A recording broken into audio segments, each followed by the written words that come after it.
Hello, dear bankers. Welcome to EduTap and welcome to Fast Track to 50 series. In today's lecture 25, which is the last lecture of this series, हम discuss करेंगे ethics in banking. तो fast track to 50 series लाने का एकमात्र objective था कि आपकी जो है जेआईबी मई 2026 की अच्छे से प्रिपरेशन हो जाए विद मोस्ट इंपॉर्टेंट टॉपिक, कि आप ये 50 मार्क्स का बैरियर जो है वो क्रॉस कर पाए. तो हमारा आज लास्ट लेक्चर है इस सीरीज का. तो इसी के साथ मैं बताना चाहूंगी एक फ्री बुक के बारे में जिसका लिंक आपको डिस्क्रिप्शन बॉक्स में मिल जाएगा. अभी भी टाइम है आपके पास, चाहे कम ही हो, तो कम टाइम को भी आप अच्छे से यूटिलाइज कर सकते हो. तो इस ई बुक में आपको मिलती है इंपॉर्टेंट टॉपिक की लिस्ट, कौन कौन से टॉपिक इंपॉर्टेंट है और कुछ कौन से टॉपिक है जो आपको नहीं पढ़ने होते, मतलब मोस्ट इंपॉर्टेंट पे आप फोकस कीजिए तो भी आपका क्लियर हो जाएगा. PYQ since 2023 previous year question आपको किसी भी एग्जाम का ना रियल पैटर्न बताते हैं. 1200 इंपॉर्टेंट एमसीक्यूज प्रैक्टिस करने के लिए, जो कि बहुत ही सफिशिएंट नंबर में है. तो आप डिस्क्रिप्शन बॉक्स में जाइए, वहां पे इस डॉक्यूमेंट को एक्सेस कर सकते हो फ्री ऑफ कॉस्ट. तो लेट्स अंडरस्टैंड अबाउट एथिक्स. सबसे पहले एथिक्स और वैल्यू को भी हम अंडरस्टैंड करेंगे, पर एथिक्स की बात करते हैं. एथिकल प्रैक्टिसेस बहुत ज़रूरी होते हैं एक बिजनेस को रन करने के लिए, क्योंकि जब एथिकल क्राइसिस होते हैं, कुछ अनफोर्सीन सिचुएशंस आती है बिजनेस में, तो बिजनेस की रिजिलियंस को मेंटेन करने के लिए एथिक्स बहुत काम आते हैं. और बैंकिंग में तो सबसे इंपॉर्टेंट है एथिक्स, क्योंकि बैंकिंग आपका रिलाई कर रहा है ट्रस्ट के ऊपर. अब एथिक्स ना फॉलो करने की वजह से, डू यू नो, बहुत सारे स्कैम्स हुए हैं और हायर लेवल पे हुए हैं, जिनके बारे में हम डिस्कस करेंगे ही. तो एथिकल कंडक्ट इन प्रोफेशनल्स, देखो बैंकिंग प्रोफेशनल्स के लिए ऑनेस्टी, रिस्पॉन्सिबिलिटी, लीडरशिप सबसे इंपॉर्टेंट क्वालिटीज है. अब एथिक्स नहीं फुलफिल होंगे, एथिकल स्टैंडर्ड आप अपनी ऑर्गेनाइजेशन में नहीं फॉलो कर रहे हो, तो ग्लोबल इकोनॉमी तक सफर करती है. और इसका बहुत ही अच्छा एग्जांपल है ग्लोबल फाइनेंशियल क्राइसिस जो 2008 में हुए थे, जिसको हम पढ़ेंगे व्हाट वाज द रीजन, और आपको एग्जाम में भी उससे क्वेश्चन पूछा जाता है. वैल्यू क्या है आपकी? वैल्यू है आपकी स्टेबल लॉन्ग लास्टिंग बिलीफ. क्या इंपॉर्टेंट है आपके लिए? ये क्वालिटीज हैं जो आप चूज करते हो to embody to guide one section and conduct. ठीक है, ये आपकी अपनी पर्सनल है. आपको क्या लगता है, आपको फैमिली अपब्रिंगिंग से ये मिलती है, क्या आपके लिए इंपॉर्टेंट है, और आप उन्हें एक्शन और कंडक्ट में दिखा देते हो. तो एथिक्स में क्या होता है कि आप गुड और बैड के साथ डील कर रहे हो, आपकी कुछ मॉरल ड्यूटीज और ऑब्लिगेशंस रहती है. तो it's a set of principle और स्टैंडर्ड्स जो गवर्न करते हैं इंडिविजुअल और ग्रुप को. तो एथिक्स आपके प्रिस्क्रिप्टिव है नेचर में, फोकस किस पे रहता है, व्हाट शुड और ऑट टू बी डन. ठीक है. तो एथिक्स का रोल सोसाइटी में क्या है, तो ये हेल्प कर रहा है प्रिवेंट हार्म टू सोसाइटी और इंश्योर करना कि आपके एक्शंस अलाइन करें with accepted standards. Right. Morality क्या होती है? Personal set of value, belief और प्रिंसिपल कि व्हाट इज राइट और रॉन्ग. ये खुद से अंदर से ही आपको फीलिंग आती है कि ये चीज मैं कर रहा हूँ, क्या ये सही है, ये कर रही हूँ. एंड आपकी अपब्रिंगिंग्स पे डिपेंड करती है, आपकी फैमिली वैल्यूज क्या है, आपके कल्चर सोशल नॉर्म्स क्या है. अगर आप एक रिलीजियस फैमिली से बिलोंग करते हो तो ऑब्वियसली आप कोई भी काम करने से पहले जो है क्या करते हो, आगे अपना पूजा पाठ करते हो. ठीक है. तो आपको कहाँ से मिला वो? फैमिली से, बिकॉज फैमिली में वो चीज़ें चलती आ रही हैं.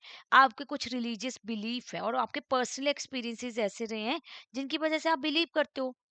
some people believe god exists, some people don't believe. तो that are your religious belief, वो आपकी conviction है. तो आपकी internal judgement about good and will, अगर आप बिलीव करोगे कि ऑनेस्टी क्या क्यों वर्च्यू है, तो आपकी मोरालिटी, आपका बिहेवियर उसी तरीके से गाइड करती है ना कि आपको ऑनेस्टी से काम करना है. फिर आपका बिजनेस एथिक और बिजनेस वैल्यू. तो बिजनेस एथिक क्या होते हैं, वो बिजनेस के पॉइंट ऑफ व्यू से हम समझेंगे कि ये ना कॉर्पोरेट एंटिटीज के बिहेवियर को गाइड करते हैं जब वो कंट्रोवर्शियल सब्जेक्ट्स में डील करते हैं, जैसे फार्मास्यूटिकल कंपनीज जो होती हैं, एनिमल टेस्टिंग वहाँ पे की जाती है. तो क्या वो एथिकली सही कर रहे हैं? अब अगर वो एनिमल टेस्टिंग नहीं करेंगे कुछ प्रोडक्ट्स में और प्रोडक्ट मार्केट में लॉन्च हो जाएगा और वो आगे अगर नहीं बैठता, लोगों को ठीक उनसे प्रॉब्लम होती है, तो बहुत ज़्यादा प्रॉब्लम हो जाएगी. तो जहाँ पे रिक्वायर्ड है वहीं पे करो, अदरवाइज ना करो. एथिक्स आपके प्रिस्क्राइब्ड कोड ऑफ कंडक्ट होते हैं बिजनेस के लिए, कि ये गाइडलाइन सेट करता है कि आपको वेरियस प्रोसीजर्स के साथ एथिकली कैसे चलना है. वैल्यू क्या है आपकी? प्रिंसिपल और स्टैंडर्ड्स जो गाइड करते हैं कि आपका बिजनेस कैसे किया जाना चाहिए, आपके ऑर्गेनाइजेशन कल्चर और एक्शंस को इन्फ्लुएंस करते हैं. अब आपका एज अ बिजनेस आप एथिकल हो या नहीं हो, ये डिपेंड करता है ओवरऑल इन्वेस्टर्स का व्यू क्या है, आपके कस्टमर क्या सोचते हैं आपके बारे में, और आपके इंटरेस्ट ग्रुप क्या सोचते हैं. तो बिजनेस एथिक हेल्प कर रहे हैं determine the acceptability of business practices. अब अगर आप प्रोडक्ट अच्छा बना रहे हो, मार्केट में डिमांड है आपके प्रोडक्ट की, बट जो वेस्ट है जो आप मैन्युफैक्चर करते हो प्रोडक्ट, उसके बाद जो वेस्ट हो नदी में बहा दोगे, तो आप एथिकल प्रैक्टिसेस फॉलो नहीं कर रहे हो ना। तो कस्टमर भी डिसाइड करते हैं कंपनी का कि वो एथिकल है, उसको एक्सेप्ट करना है मार्केट में कि नहीं करना है। इन्वेस्टर्स के व्यूज भी रहते हैं और कुछ इंटरेस्ट ग्रुप्स के भी। तो बेसिक डिफरेंस यही है। बिजनेस वैल्यूज क्या होती हैं? वैल्यूज हैं कि पर्सन या ऑर्गेनाइजेशन की कोर लास्टिंग बिलीफ, अगर उनको लगता है कि ये customer customer is the priority, तो वो उसी तरीके से प्रोडक्ट्स बनाएंगे। सारी टीम उसी तरीके से काम करेगी कि वो कस्टमर के लिए बेटर वे में सोचे, ठीक है, कि क्या इंपॉर्टेंट है उनके लिए। तो ये गाइड करते हैं आपका ऑर्गेनाइजेशन के एक्शन, कल्चर, स्ट्रेटेजी, उसी के अकॉर्डिंग सब बनाया जाएगा। वैल्यू एक फाउंडेशन है बिजनेस के लिए, तो ये हेल्प करती है इसको ग्रो करने के लिए, जब फोकस रहता है आपका मेन गोल पे। तो क्या डिफाइन करते हैं? They define what a company want to achieve और what is most significant to it, right? Business ethic, ethics क्या होते हैं? मॉरल प्रिंसिपल, क्या सही और क्या गलत है, वो आपकी बिलीफ थी, ऑर्गेनाइजेशन के कोर लास्टिंग बिलीफ। तो ये बताते हैं rule for conduct to help people make decision जो हार्मफुल ना रहे बाकियों के लिए। और बिजनेस एथिक मतलब कि अब मॉरल प्रिंसिपल अप्लाई करो बिजनेस वर्ड में, तो बिहेवियर गाइड करोगे आप सबका फ्रॉम एम्प्लॉय टू कस्टमर। तो ये डिफाइन करते हैं कि मॉरली करेक्ट और इनकरेक्ट क्या है कुछ स्पेसिफिक सिचुएशंस में, डिग्री ऑफ राइटनेस और wrongness of your action, right? अब कुछ मिथ्स और रियलिटी है बिजनेस एथिक्स को लेके। तो ये बोला जाता है कि बिजनेस एथिक लोगों का बिहेवियर मॉडिफाई कर रहे हैं और लोग अपना फुल पोटेंशियल ना यूटिलाइज नहीं कर पाते हैं। रियलिटी कुछ और ही है। बिजनेस एथिक का रोल ये नहीं है कि वो किसी इंडिविजुअल को चेंज करना चाहते हैं, रादर वो क्या कर रहे हैं? वैल्यू और रिजॉल्व कर रहे हैं कन्फ्लिक्ट्स इंडिविजुअल और ऑर्गेनाइजेशन के बीच में जो हो जाते हैं। कई बार जो इंडिविजुअल जो लोग वहाँ पे काम कर रहे हैं और ऑर्गेनाइजेशन के एथिक कई बार मैच नहीं होते। इंडिविजुअल किसी और पर्सपेक्टिव से सोच रहा है, कई बार ऑर्गेनाइजेशन बोल देते कुछ मैनिपुलेशन कर दो सेल फिगर्स में। तो वहां पे उस कन्फ्लिक्ट्स को रिजॉल्व करने के लिए बिजनेस एथिक का बहुत इंपॉर्टेंट रोल होता है। ऑर्गेनाइजेशन को लगता है, मतलब ये मिथ है बेसिकली, कि लोग तो ऑलरेडी एथिकल है, सबको पता ही होता है कि क्या सही क्या गलत है, तो क्या जरूरत है ट्रेनिंग की। But not true everywhere. जब आप फेस करते हो कॉम्प्लेक्स एथिकल डायलेमास, यानी राइट और रॉन्ग के बारे में सबको पता है, बट राइट और मोर राइट, क्या सही और क्या ज्यादा सही, जब इसमें डिसीजन लेना पड़ता है ना, तो मैनेजर्स भी स्ट्रगल करते हैं उस टाइम पे। बट अगर आप को एथिकल ट्रेनिंग दी गई है, तो ऑब्वियसली आप इन इश्यूज को इजीली रिजॉल्व कर पाओगे। अब कुछ लोग डिनाई करते हैं कि business ethic can determine how organisation should operate. ये एक फैशन ही है जो आया है, और बस बिजनेस में तो एथिक्स का क्या रोल है एक तरीके से। रियलिटी क्या है? बिजनेस में एथिक्स बहुत सिग्निफिकेंट रोल प्ले करते हैं डेली ऑपरेशंस में। तो मैनेजर्स जो एथिकल डिसीजन मेकिंग कर पाते हैं ड्यू टू एथिक्स ओनली। और एथिक्स देखने में सिंपल लगते हैं कि एवरीबडी इज अवेयर ऑफ, सारे मेच्योर है, वर्क कर रहे हैं कि क्या सही क्या गलत। बट जब आप एथिकल प्रैक्टिसेस फॉलो नहीं करते हो, और बहुत सारे स्कैम्स हुए हैं बैंकिंग सेक्टर में भी, ओके, तो एथिक्स बहुत इंपॉर्टेंट है।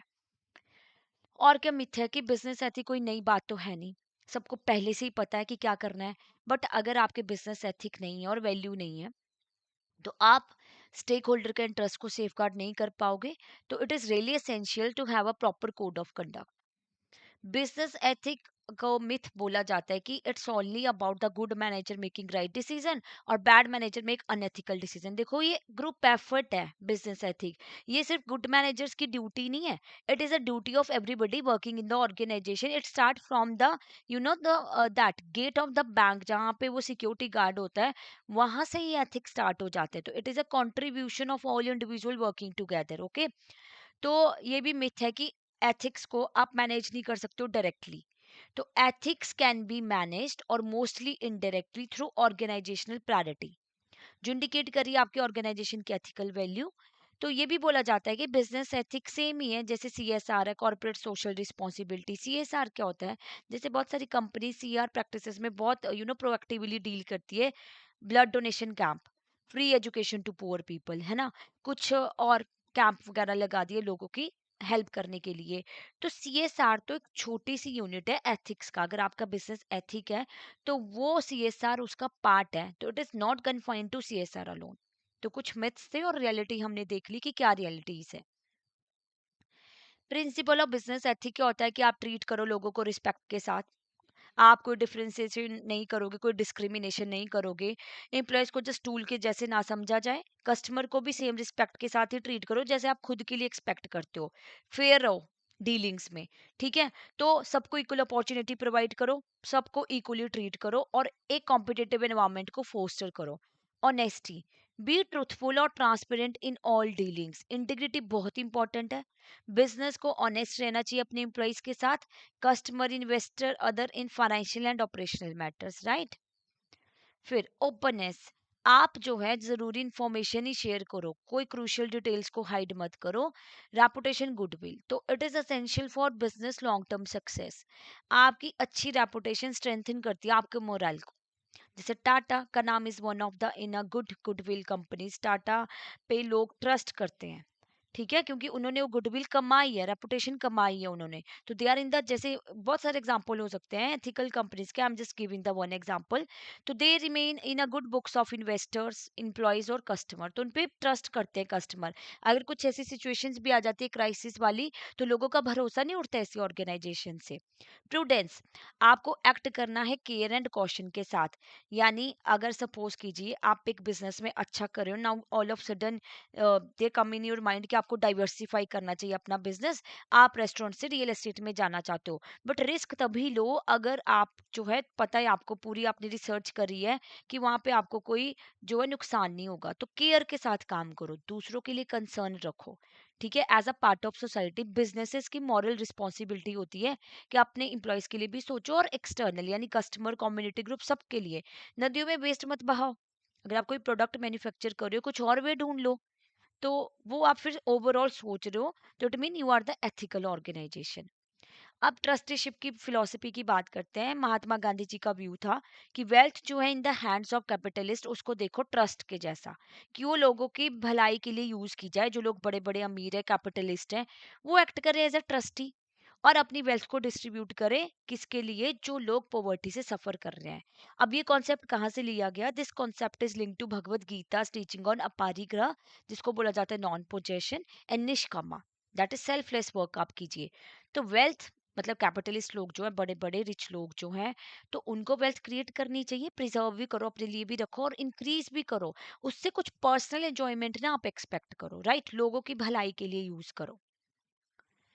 फिर corporate governance, this is also important. अब क्या था, बिजनेस एथिक बहुत ही सिग्निफिकेंट कॉन्सेप्ट उभर के आया इंडिया में ड्यूरिंग 1980, क्योंकि करप्ट प्रैक्टिसेस बहुत होगी, ठीक है, अनएथिकल इश्यूज बहुत हो गए, जैसे bribery, deceptive advertising, principle collusion, oh sorry price collusion, project hazards, environmental degradation, ये बहुत ज्यादा लार्ज स्केल पे होने लगा, जिसकी वजह से लोगों का भरोसा बिजनेस में डूबता गया। और सत्यम कंप्यूटर का जो स्कैम हुआ था, it is one of the example of जहाँ पे पुअर कॉर्पोरेट गवर्नेंस फॉलो किए गए थे, पढ़ेंगे उस स्कैम के बारे में भी, ठीक है। तो कॉर्पोरेट गवर्नेंस है क्या और डायरेक्टर्स का क्या रोल रहता है? देखो, डायरेक्टर्स को बोला गया कि तुम्हारे ऊपर रिस्पॉन्सिबिलिटी कि तुमने वेल्थ क्रिएट करनी है और इंश्योर करना है कि सभी स्टेक होल्डर हैप्पी रहें, ठीक है। आप एथिकल स्टैंडर्ड्स को अपहोल्ड करोगे, मिसकंडक्ट नहीं कोई करना, और लीडरशिप प्रोवाइड करो कि आप फोस्टर करो एथिकल ऑर्गेनाइजेशन कल्चर। तो ये सारा चीजें अचीव करने के लिए एक स्ट्रक्चर सा तैयार किया गया कि कंपनीज एक फॉर्मल सिस्टम इंप्लीमेंट करे, उसमें क्या होगा, अकाउंटेबिलिटी, अगर कुछ गलत होता है तो आप अकाउंटेबिलिटी लो, ओवरसाइट रखो, कंट्रोल रखो, और उसको टर्म दिया गया कॉर्पोरेट गवर्नेंस का। तो सत्यम कंप्यूटर जैसे स्कैम इसी वजह से हुआ कि कॉर्पोरेट गवर्नेंस जैसा कुछ वहां पे फॉलो ही नहीं हुआ, ठीक है। फिर रेगुलेटरी फ्रेमवर्क इन इंडिया की बात करें, सेबी का बहुत इंपॉर्टेंट रोल है। सेबी एस्टेब्लिश की गई थी 1992 में, एक क्लॉज 49 इंट्रोड्यूस हुआ था लिस्टिंग एग्रीमेंट में, कि जहाँ पे बोला गया कि स्ट्रिक्ट गवर्नेंस स्टैंडर्ड्स फॉलो करने पब्लिकली ट्रेडेड कंपनीज के लिए। तो सेबी ने बहुत सारी कमेटीज बनाई है इसके ऊपर भी, कि उनकी गवर्नेंस प्रैक्टिसेस रिफाइन होती रहे टाइम टू टाइम। तो अभी जो लेटेस्ट कमेटी है that is Uday Kotak committee, जो फर्दर एनहांस कर रही है कॉर्पोरेट गवर्नेंस नॉर्म्स को, ओके। अब ethical crisis in business, crisis क्या होते हैं, आपका अनफोर्सीन इवेंट्स जो क्या देता है थ्रेट एक बिजनेस को, तो ये फ्रॉड भी हो सकता है, डाटा थेफ्ट भी हो सकता है, बैंकरप्सी भी हो सकता है, और एक्सटर्नल शॉक्स भी हो सकते हैं। इकोनॉमिक इंस्टेबिलिटी आ गई, कोई नेचुरल डिजास्टर हो गया, किसी ने साइबर अटैक कर दिया, वो सारे क्राइसिस माने जाते हैं। अगर आप इनको मिसमैनेज करोगे तो आपकी कंपनी सर्वाइव करना मुश्किल हो जाएगी। रेपुटेशन तो गई गई और स्टेक होल्डर का ट्रस्ट भी टूट गया। तो क्राइसिस के टाइम बहुत केयर से जो है डील करना पड़ता है। तो कुछ स्टेजेस डिस्कस करेंगे जब एथिकल क्राइसिस बिजनेस में फेस किए जाते हैं। तो प्री क्राइसिस स्टेज क्या है? यहाँ पे अभी क्राइसिस आया नहीं है, प्रिवेंशन फिर भी हर एक ऑर्गेनाइजेशन लेगी कि क्या पता कल को ऐसी सिचुएशन देखने को मिल जाए। तो पहले से ही रिस्क कम रखो। तो क्या किया जाता है इन चीजों के लिए? एथिकल ऑडिट्स किए जाते हैं। तो रेगुलरली चेक किया जाता है वीक एथिकल एरियाज, जैसे स्टेक होल्डर का रिलेशनशिप, प्रोडक्ट कंप्लेंट्स आ रही है तो उनको रिजॉल्व करो, इग्नोर ना करो, क्योंकि कब वो लार्ज स्केल पे होने लग जाएगी, you never know. Internal screening time to time करते रहो, इट्स रियली इंपॉर्टेंट। अभी बहुत सारे स्कैम्स देखे गए, लेटेस्ट की एम्प्लॉयज ने अंदर ही अंदर स्कैम कर लिया बैंकिंग इंडस्ट्री में। तो मॉनिटर कीजिए एम्प्लॉयज का बिहेवियर, कंप्लाइंसेस रखिए, ऑपरेशनल रिस्क जो प्रॉपर्ली चेक कीजिए, एक्सटर्नल मॉनिटरिंग ट्रैक करने आपने external threats, fraudster, market downturn तो नहीं हो रहा, कोई रेगुलेटरी चेंजेस तो नहीं आ गए जिसकी वजह से बिजनेस को इम्पैक्ट हो रहा है। Whistle blower policy, whistle blower policy क्या होती है? कुछ भी गलत हो रहा है ना आपकी कंपनी में, आपका कोई सीनियर है या आपका कलीग है वो ब्राइब ले रहा है और आपको पता है, तो you are blowing the whistle, आप कंप्लेंट कर रहे हो उसके खिलाफ। ओके, तो प्रोटेक्ट करना चाहिए विसल ब्लोअर को कि उनको जॉब से ना निकाला जाए, और ट्रांसपेरेंसी इंश्योर करनी चाहिए। और विसल ब्लोइंग एक्ट भी इंडिया में है जिसके बारे में हम बात करेंगे। ओके, फिर क्राइसिस, अब क्राइसिस हो गया, जैसे एक बोरोवर ने डिफॉल्ट कर दिया, स्कैंडल या साइबर अटैक, यहाँ पे अर्जेंट एक्शन रिक्वायर्ड होता है। एथिकल लीडर का रोल सबसे इंपॉर्टेंट है। सबसे पहले तो जितने जल्दी हो सकता है ना क्राइसिस को रिकॉग्नाइज करो। जैसे स्कैम्स हुए इंडिया ने, बहुत सारे लोग अब्रॉड भाग गए स्कैम करके बैंक के साथ। तो अलर्ट करो स्टेक होल्डर को, अपना क्राइसिस मैनेजमेंट प्लान एक्टिवेट करो, रिस्पांस टीम को असेंबल करो और मिनिमाइज करो जितनी कम डैमेज हो सकती है। और सीईओ ही लीड करेगा कम्युनिकेशन मीडिया में जाके कि स्टेक होल्डर का ट्रस्ट मेंटेन हो। जैसे सीईओ बोल सकता है कि we are in the crisis stage, हम इस पे वर्क कर रहे हैं, बहुत जल्दी हम इस पे कोई ना कोई एक्शन लेंगे और आपका पैसा नहीं डूबेगा। कुछ इस तरीके से आप रिस्पॉन्स दीजिए सो दैट कि स्टेक होल्डर का ट्रस्ट भी आप पे बना रहे। Then post crisis stage, recovery और रीबिल्डिंग करनी है। अब यहाँ पे आपको देखना है कि रूट कॉजेज क्या थे, उसको इन्वेस्टिगेट कीजिए। क्या गवर्नेंस फेलियर हुआ, एथिकल लैप्सेस हुए, हुआ क्या एक्चुअल में और क्यों क्राइसिस हो गए। तो ये बड़ी डिफिकल्ट सी स्टेज होती है। एक रेपुटेशन चली गई एक बार तो उसको रीबिल्ड करने में काफी टाइम लगता है। तो आपने रीबिल्ड करना है ट्रस्ट को थ्रू ट्रांसपेरेंसी, करेक्टिव एक्शन। जैसे कोई प्रोडक्ट है जिसमें कंप्लेंट्स आई और आपकी कंपनी की इमेज डूब गई, तो आप ट्रांसपेरेंसी मेंटेन करो, प्रोडक्ट के सैंपल्स दिखाओ लोगों को कि this these are the samples, now product is safe to use. Okay, कई बार सीईओ ही गड़बड़ करते हैं तो इट इज रियली इंपॉर्टेंट कि आप लीडरशिप चेंज कर दो। ठीक है, और इम्प्लीमेंट करो स्ट्रॉन्गर एथिकल पॉलिसी की बार बार जो है ऐसी सिचुएशन फेस ना करनी पड़े।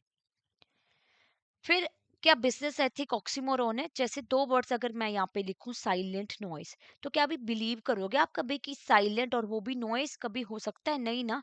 तो वैसे ही बोला जाता है कि बिजनेस एथिक साथ में कैसे चल सकते हैं, क्योंकि बिजनेस का काम तो क्या है कि उनको क्या कमाना है, प्रॉफिट। तो एथिकली डील करेंगे तो प्रॉफिट नहीं कमा पाएंगे। तो बिजनेस एथिक ऑक्सीमोरोन नहीं है। आपके अगर एथिकल बिहेवियर है ना ऑर्गेनाइजेशन में, बिजनेस में, तो आपको लॉन्ग टर्म सक्सेस मिलेगी और ट्रस्ट बिल्ड होगा लोगों का आपके बिजनेस पे, चाहे आपको डिफिकल्ट चॉइसेस स्टार्टिंग में करनी पड़ी। अब अनएथिकल प्रैक्टिसेस आपको शॉर्ट टर्म गेन तो दे सकते हैं, बट अल्टीमेटली आपके बिजनेस को हार्म कर रहे हैं और सोसाइटी को। तो ethics and business can and should को एग्जिस्ट। ठीक है, दोनों साथ साथ चल सकते हैं। भले ही लेट सक्सेस मिले बट लोग आप पे ट्रस्ट करेंगे। बैंकिंग में एथिकल फाउंडेशंस क्या है? देखो, बैंकिंग इंडस्ट्री रिलाई करती है कुछ कोड्स पे, जैसे ट्रूथफुलनेस, एक्यूरेट इंफॉर्मेशन दो, ऑनेस्टी रखो, इंटीग्रिटी, कंसिस्टेंसी रखो अपने एक्शंस में, transparency, clear and open dealings करो। तो ये प्रिंसिपल आपके क्रूशियल है बहुत ज्यादा, क्योंकि बैंक हैंडल करते हैं पब्लिक डिपॉजिट और लोन। क्यों ये एक्टिविटीज पे पब्लिक ट्रस्ट बहुत रिक्वायर्ड होता है कि वो अच्छे से फंक्शन करे, है ना। देन नीड और इम्पोर्टेंस क्या है कि आपको बैंक तभी ऑपरेट करेंगे ना सक्सेसफुली अगर कस्टमर इन्वेस्टर आप पे ट्रस्ट कर रहे हैं। ये इंडस्ट्री तो ट्रस्ट पे चलती है। लोग आप पे कितना ज्यादा ट्रस्ट करते हैं, they do not trust there relatives, मतलब अपने सिबलिंग्स पे इतना ट्रस्ट करके पैसे नहीं देता कोई, बैंक में डिपॉजिट कराता है। तो एथिकल बिहेवियर इंश्योर करते हैं लॉन्ग टर्म स्टेबिलिटी और प्रिवेंट करते हैं क्राइसिस। जैसे बैंक रन हो गया, फ्रॉड स्कैंडल्स हो गए, तो आपको मॉरल डायलेमा के साथ कैसे डील करना है। Bank often face grey area, जैसे आपको अप्रूव करना है रिस्की लोन या रिजेक्ट करना है एक नीडी बोरोवर को। तो क्या करोगे आप इस सिचुएशंस में? आपको लग रहा है कि इस फार्मर को नीड थी बट उसके पास कोलैटरल नहीं था, तो अब उसको कैसे रिजेक्ट किया जाए, उसको क्या बताया जाए? ही इज इन नीड, और क्या आप रिस्क लोन को अप्रूव करोगे? तो ऐसी सिचुएशन में एथिक्स ही आपके काम आते हैं।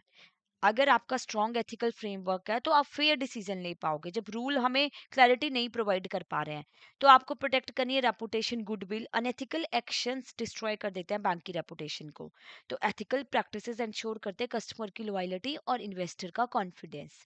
ओके। तो बैंक्स में देखो, अगर आप कोड ऑफ एथिक्स फॉलो करते हो तो मिसकंडक्ट नहीं होते। जैसे आप अनक्वालिफाइड लोन अप्रूव कर रहे हो, जैसे ग्लोबल फाइनेंशियल क्राइसिस 2008 का हुआ था, वहां पे यही वाले लोन तो क्या किए थे, उन्होंने अप्रूव किए थे। जानबूझ के डिले करना लोन को, कस्टमर को एक्सप्लॉइट करना, which is not ethical. Corrupt lending practices, आप फेवरेटिज्म कर रहे हो, ब्राइब्स ले रहे हो। तो strong ethical act ethics act as a risk management tool. आपकी लीगल पेनल्टीज और फाइनेंशियल लॉसेस नहीं होंगे अगर आप एथिक्स फॉलो करते हो। तो principle of trust, trust confidence है पर्सन में, तो लोग आप पे ट्रस्ट करते हैं। तो आप डीलिंग्स ट्रस्टफुल ट्रूथफुलनेस के साथ ही करोगे, इंटीग्रिटी, ऑनेस्टी और फेयरनेस के साथ चलो। ठीक है, न्यूट्रलिटी रखो, बायस्ड बिहेवियर मत रखो, रिलायबल रहो, एक्यूरेट क्लियर टाइमली इन्फॉर्मेशन दो। भले ही किसी कस्टमर को आपको बताना पड़े हिडन चार्जेस, बट आप बताओ, ट्रांसपेरेंसी, क्लियरली कम्युनिकेट करो सब कुछ कस्टमर को कि ये रिस्क रहेगा, ये कॉस्ट है आपको, ये आपके राइट है और ये ऑब्लिगेशंस है, सब कुछ फेयरली उनको बताओ। तो बीइंग अ प्रोफेशनल कुछ कोर ड्यूटीज होती है, कुछ की ऑब्लिगेशंस है, तो आप इंटीग्रिटी के साथ चलेंगे, ऑनेस्टी रखो, ह्यूमन वैल्यूज फॉलो करो, अपने थॉट प्रोसेस को प्रॉपर्ली जो है एथिकल डायरेक्शंस में ही यूज करो, रिस्पॉन्सिबिलिटी लो, लीडरशिप, एक टीम को लीड करो, लीड बाय एग्जांपल्स। तो लीगल कंप्लाइंसेस को फॉलो करना ज़रूरी होता है। इंडिपेंडेंस, ऑब्जेक्टिविटी मेंटेन की जाए। आपका काम है, जब आप किसी ऑर्गेनाइजेशन में काम करते हो, उसकी रेपुटेशन को प्रोटेक्ट करना। अगर आपको लगता है कि आपके फ्रेंड ने सोशल मीडिया पे आपकी ऑर्गेनाइजेशन के खिलाफ कुछ गलत लिखा है, तो you will do the protection of your organisation. आप एक्यूरेट इमेज रिप्रेजेंट करो ना अपनी ऑर्गेनाइजेशन की। That's a duty of the professionals. अब हम पढ़ेंगे कुछ केस स्टडी। एनरॉन स्कैंडल क्या था उसके बारे में बात करते हैं। तो काफी सारे स्कैम्स हुए हैं due to failure of ethics. जब आप एथिकल प्रैक्टिसेस फॉलो नहीं करते हो, तो एक ना एक दिन आपका बिजनेस जो है वो डूब ही जाता है। एक कंपनी थी एनरॉन, जो हाउस्टन बेस्ड कमोडिटी एनर्जी और सर्विस कॉरपोरेशन थी। एक्चुअल में हुआ क्या, शेयर होल्डर का बहुत ज्यादा पैसा डूब गया, शेयर्स रातों रात एक ही दिन में नीचे आ गए, जो बहुत ज्यादा अप थे। बहुत सारे एम्प्लॉयज की जॉब चली गई, इन्वेस्टर्स के रिटायरमेंट प्लान खाली हो गए उनके। और सबसे इम्पोर्टेंट बात, जो मेन प्लेयर्स थे जिन्होंने फ्रॉड किया था, जिन्होंने अनएथिकल प्रैक्टिसेस फॉलो की, they are the CEO of the company, इसी कंपनी के, जेफ स्काइंग और फॉर्मर सीईओ केन लेन। तो किया क्या उन्होंने, उन्होंने अपनी बैलेंस शीट को ना बहुत अच्छा अच्छा दिखा दिया कि उनको कोई लॉस ही नहीं है, कोई डेबिट ही नहीं है, कि प्रॉफिट प्रॉफिट दिखाए जा रहे। इन्होंने प्रॉफिट्स को इन्फ्लेट किया, झूठी वो चीजें दिखा के, फेक। तो डेबिट ऑफ रखा इन्होंने बैलेंस शीट से। पकड़े कैसे गए, internal whistle blower, there was a employee name Sharon Watkins, उन्होंने बताया कि ये चीजें एक्चुअल में हो रही है, कि देखने में लग रहा है कि सब सही है, क्योंकि हाई स्टॉक प्राइसेस ने सस्पिशन क्रिएट किया। कितने हाई स्टॉक प्राइसेस जा रहे हैं, बट अंदर कुछ और ही हो रहा था। और फन फैक्ट ये था कि एनरॉन अमेरिका की बहुत ही इनोवेटिव कंपनी मानी गई थी, और इनको अवार्ड मिला था स्कैंडल से पहले। तो बाहर से बाहरी दुनिया को दिखाने के लिए कुछ और था, और इंटरनली ये सारी चीजें हो रही थी। ओके। तो वो एथिकल प्रैक्टिसेस उन्होंने फॉलो नहीं की। फिर बहुत बड़ा स्कैम, जिसका इंडिया तक भी इफेक्ट पड़ा था, ग्लोबल फाइनेंशियल क्राइसिस 2007 से 8 के बीच में हुए थे। हाउसिंग बबल आपका बर्स्ट हो गया। क्या हुआ था एक्चुअल में, अमेरिका जैसी इकोनॉमी जो मतलब इस कगार पे पहुंच गई कि बहुत बड़ा बैंक जो था वहां पे वो कोलैप्स हो गया। तो उसका इफेक्ट इंडिया तक भी पड़ा। इंडिया के आईटी सेक्टर्स में उस टाइम पे जॉब्स नहीं थी। All over the world recession हो गया, और इंडिया में भी रिसेशन चल रहा था इस टाइम पीरियड में। ठीक है, रियल एस्टेट भी नीचे आ गया। तो हुआ क्या, अमेरिका में ना 2000 के शुरुआती के टाइम पे लो इंटरेस्ट रेट थे, मतलब 1% पे, 0% पे लोगों को लोन दिया जाने लगा। रियल एस्टेट वहां पे बूम पे था कि हाउसिंग पे करो। पहले क्या था ना, कि स्टॉक मार्केट से लोग पैसा निकालने लग गए, क्योंकि स्टॉक मार्केट में उनको उतना रिटर्न नहीं मिल रहा था, तो उनको लगा रियल एस्टेट में पैसा लगा देते हैं हम। ठीक है, क्योंकि रियल एस्टेट अच्छा कर रहे हैं, और ये परसेप्शन लोगों के दिमाग में थी कि वो अच्छा ही करता जाएगा। ओके। तो फिर इन्होंने लोन दिए, और सिक्योरिटाइजेशन स्टार्ट की, इन्वेस्टर बैंकर्स को आगे सेल कर दे इंश्योरेंस कंपनीज को, तो बैंक के मन में लालच आ गया। बैंक एम्प्लॉइज ने क्या किया, उन्होंने हाई रिस्क सब प्राइम लोन पास कर दिए। अब ये सब प्राइम लोन्स क्या होते हैं कि आप ऐसे लोगों को भी लोन दे रहे हो जिनके पास कोई इनकम नहीं है, कोई कोलैटरल नहीं है, ना ही चुकाने का कोई साधन है। मतलब जो रिस्की बोरोवर्स बेसिकली होते हैं। जब भी बैंक में लोन दिए जाते हैं, ऑब्वियसली आप बैंक क्या करते हैं, क्रेडिट हिस्ट्री चेक करते हैं। अगर कोई क्रेडिट वर्थीनेस है, उसके पास है क्राइटेरिया कि वो लोन चुका सकता है, इनकम है उसकी, तभी आप लोन पास करोगे, अदरवाइज नहीं। तो इन्होंने यहाँ पे सब प्राइम लोन्स दिए कि जिन लोगों के पास कोई साधन ही नहीं था लोन चुकाने का। अब जब आप ऐसे लोन दे रहे हो, उनके मन में क्या आया कि हम लोन दे देते हैं, बाद में जो इनको लोन देके जो ये प्रॉपर्टी खरीदेंगे ना, उससे हम फिर क्या करेंगे, मॉर्गेज जो दिया उन्होंने उसको सेल करके अपना अमाउंट रिकवर कर लेंगे। तो इसकी वजह से होम प्राइसेस इन्फ्लेट हो गए। मतलब अगर आपने लोन लिया था 50 लाख का किसी पर्सन ने, तो जो प्रॉपर्टी की वैल्यू थी ना, वो रहेगी 35 लाख या 30 लाख। बिक ही नहीं रहे थे घर, स्पेकुलेटिव बोरोविंग्स होने लगी। तो जब घर नहीं बिक रहे, बैंक अपना पैसा नहीं रिकवर कर पा रहे, ईएमआईज बढ़ गई, लोग ईएमआई नहीं चुका पाए, तो क्राइसिस तो होने ही थे, तो वो बबल बर्स्ट हो गया।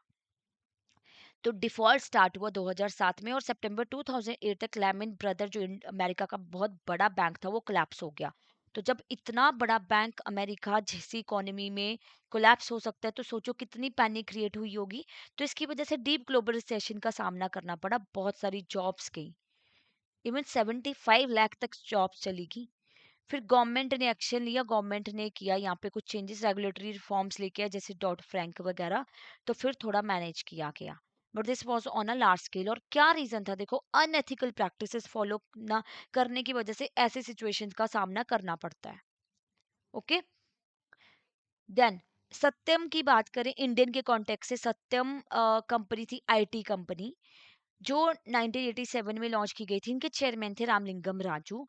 तो सत्यम को ना, सत्यम के चेयरमैन को अवार्ड्स भी दिए गए थे, बहुत अच्छा करी थी सत्यम, और the fourth largest IT company थी इंडिया में।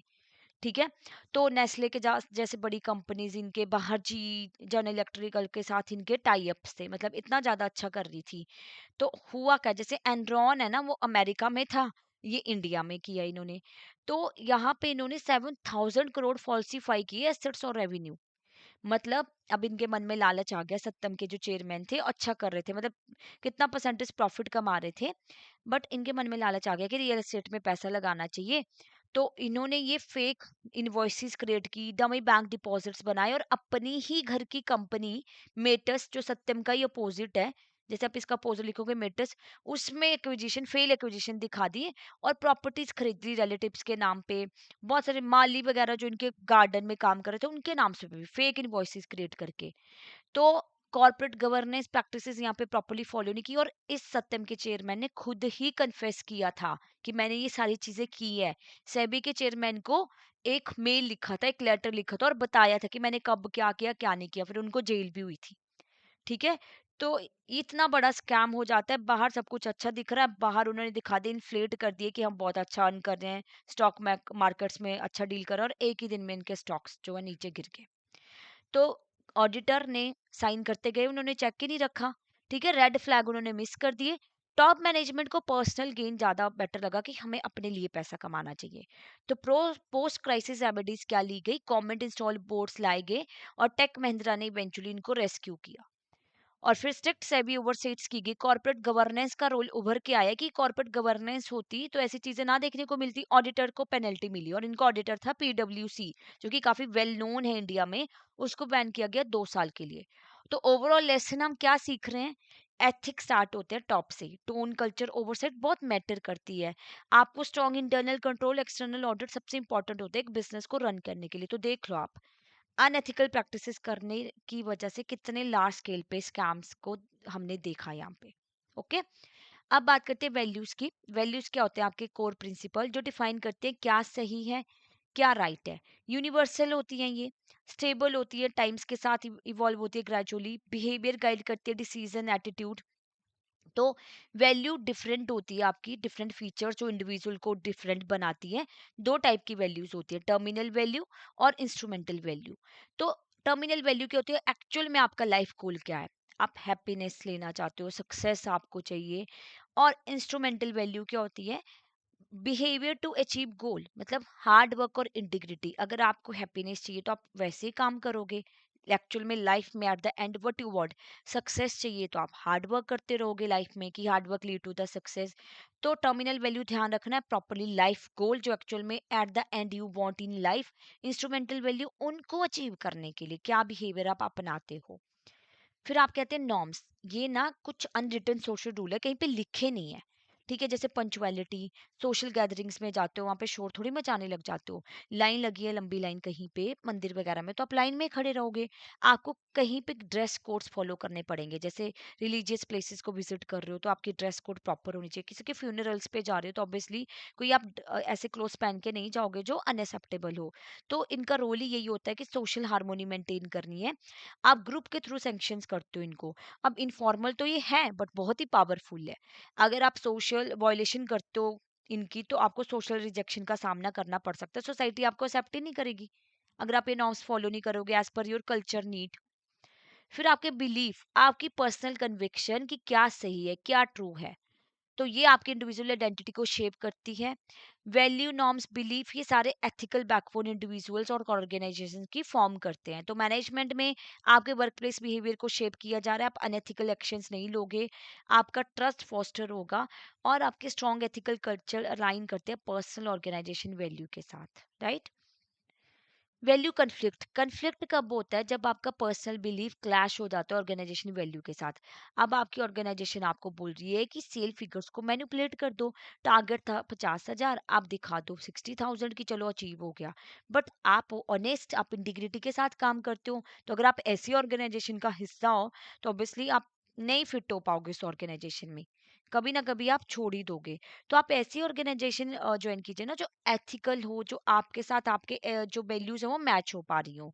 तो ऑर्गेनाइजेशन का क्या रहता है फिर? लो मोरल्स, प्रोडक्टिविटी भी लो होगी अगर वैल्यू मिसअलाइन करती है। जबरदस्ती से काम करते रहेंगे एम्प्लॉयज फॉर सैलरीज ओनली, तो उनके मन में वो नहीं रहेगा कि हमें अच्छे से काम करना है जब उनकी वैल्यूज को कॉम्प्रोमाइज करने के लिए बोला जा रहा है। तो जैसे हाई परफॉर्मिंग कल्चर्स होता है ना, जहाँ पे वैल्यू आप शेयर कर रहे हो, तो उसके लिए शेयर्ड वैल्यू रिक्वायर्ड होती है कि दोनों बहुत अच्छे से काम करें। गोल्डन रूल क्या बोलते हैं आप? This is called ethics of reciprocity. आप जैसा अपने लिए ट्रीटमेंट चाहते हो वैसे ही दूसरों के साथ करो, दैट इज गोल्डन रूल।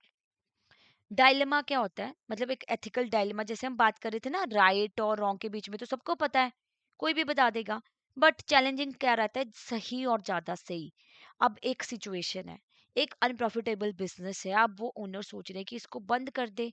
अगर बंद कर दिया तो उस लोगों की जॉब चली जाएगी, जो एम्प्लॉइज वहां उनके ऊपर डिपेंड करते हैं। क्या करेंगे सिचुएशन में? वो प्रॉफिट भी इतना नहीं कमा रहे, तो ये कन्फ्लिक्ट्स उनको फेस करने पड़ते हैं।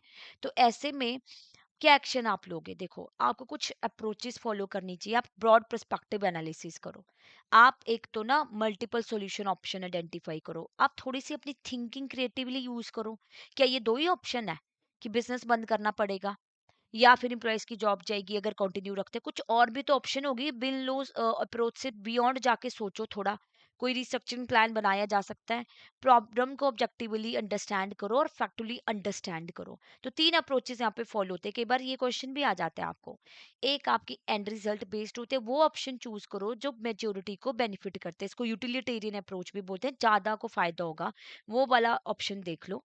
रूल बेस्ड, आप एडहर करो स्ट्रिक्टली टू एस्टैब्लिश्ड रूल और प्रिंसिपल। जो रूल बोलते हैं उसके अकॉर्डिंग ही चलो। अब आपको बिजनेस बंद करना है तो आपको करना है क्योंकि रूल बोल रहे हैं, फिर आप एम्प्लॉइज का वेलफेयर नहीं देखोगे।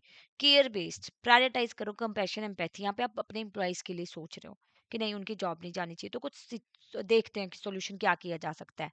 तो एडिशनल स्टेप्स क्या लोगे कि अप्रोच आपकी रीजनेबल हो, परसुएसिव हो।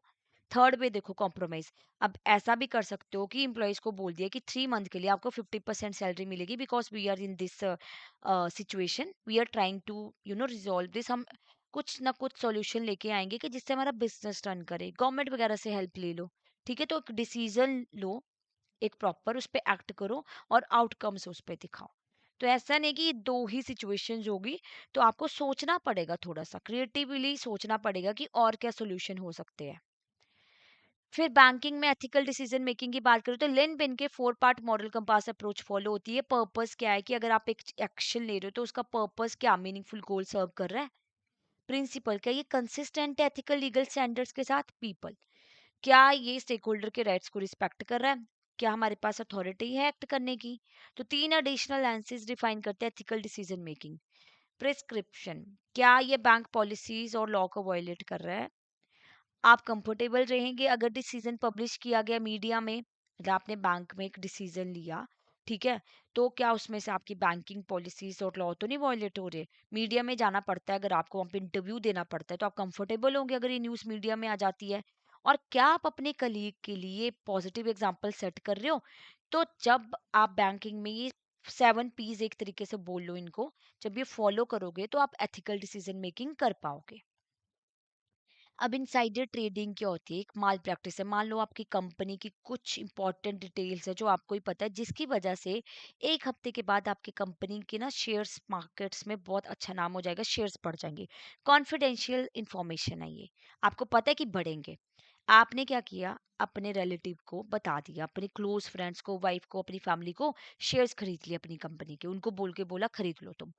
तो ये आपने इनसाइडर ट्रेडिंग की, आपको नहीं करनी चाहिए थी। अगर आप एथिकल होते तो आप ये नहीं करते। तो सेबी इसके ऊपर काफी स्ट्रिक्ट है, अगर ऐसे करता कोई पाया जाता है तो उसके खिलाफ जो है स्ट्रिक्ट एक्शंस भी लिए जाते हैं। ओके। फिर आपका कन्फ्लिक्ट ऑफ इंटरेस्ट, ये क्या होता है? इस पे हमेशा क्वेश्चन आपको पूछा जाता है, इस बार भी आया था, मई में भी पूछा गया था। तो एक एग्जांपल से समझते हैं। आप बैंक में हो, ऐसी पोजीशन पे एक ब्रांच मैनेजर हो जहाँ पे आपका काम होता है लोन्स को अप्रूव करना। अब आप प्रॉपर जो है डॉक्यूमेंटेशन चेक करते हो, आप सिबिल स्कोर चेक करते हो, everything you check, proper documentation करके लोन पास करते हो।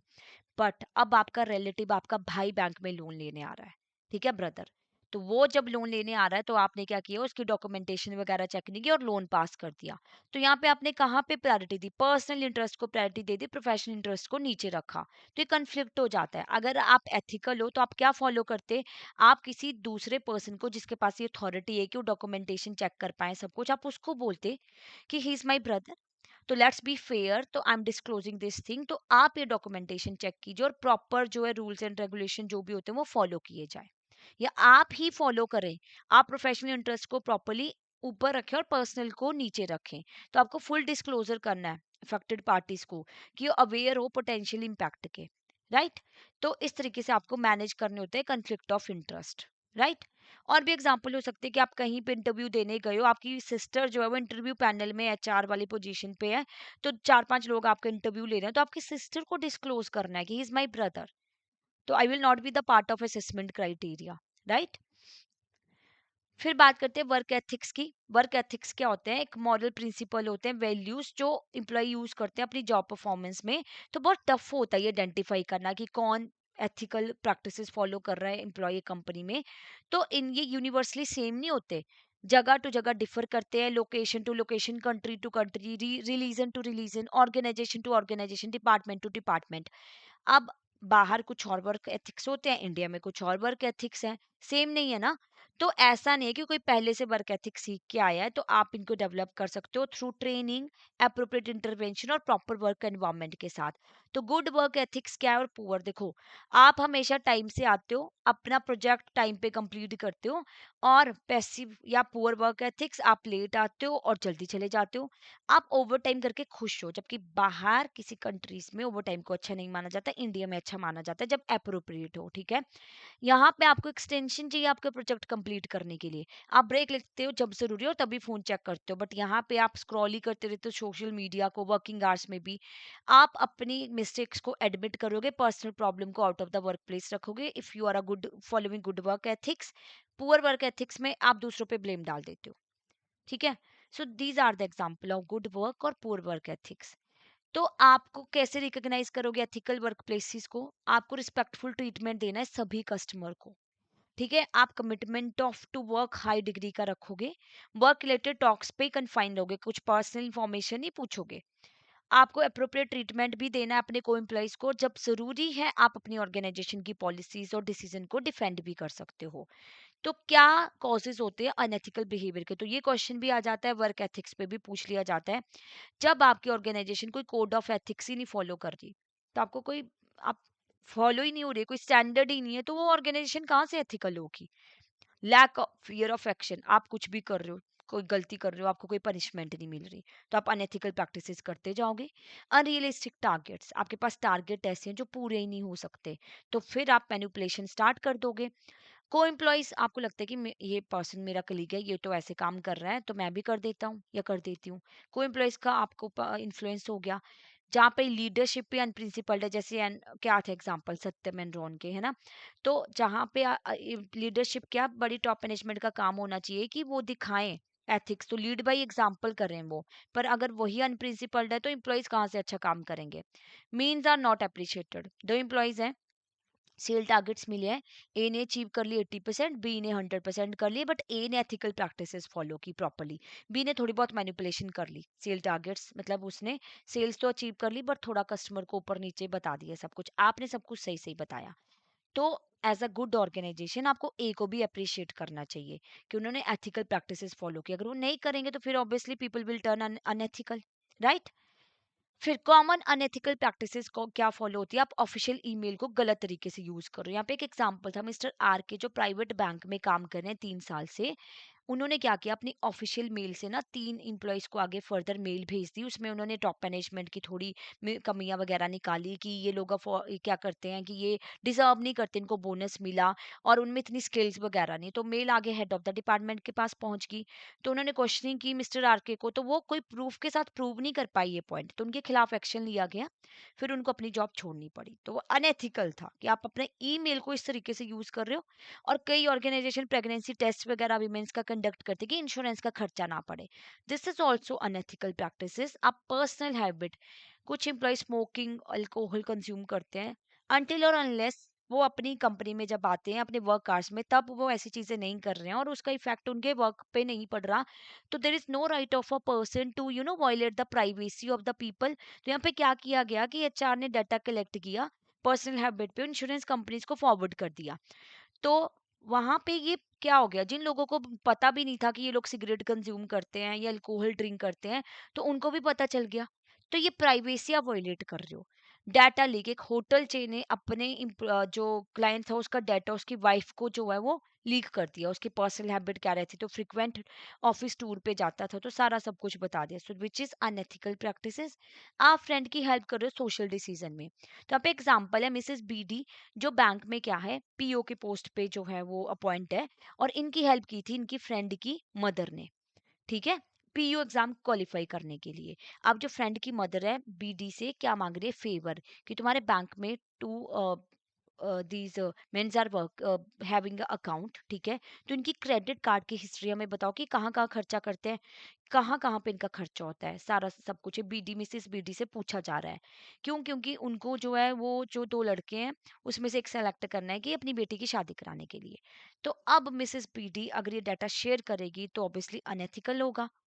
और जबकि मदर ने हेल्प की थी तो उनको भी उनको कुछ इस वे से बोलना पड़ेगा जिससे रिलेशनशिप भी क्या हो, ना ब्रेक हो। और वो बैंक में, जैसे बैंक में पीओ की पोस्ट पे है, आप एज अ बैंकर, आपके लिए तो सबसे इंपॉर्टेंट होता है कस्टमर की कॉन्फिडेंशियलिटी। आप डाटा जो है कॉन्फिडेंशियल रखते हो, तो वो भी उनको मेंटेन करना पड़ेगा। और अगर आप कंडक्ट कर रहे हो personal business during office time, this is unethical. आप क्रेडिट लेते हो बाकियों के काम का, तो दैट इज अनएथिकल प्रैक्टिसेस। फिर विसल ब्लोइंग बैंक्स में क्या होता है, जैसे हम बात कर रहे थे कि विसल ब्लो करना, अगर कोई इंप्लॉय अनएथिकल प्रैक्टिसेस फॉलो करता है, वो ब्राइब लेता है, ये करते हुए पकड़ा जाता है, तो आप उसके खिलाफ कंप्लेंट करते हो। तो सेंट्रल विजिलेंस कमीशन के अंडर लाया गया है ये। 2007 में RBI brought out the protected disclosure scheme private sectors foreign banks के लिए, कि whistle blower mechanism 2 categories of banks में फॉलो होगा।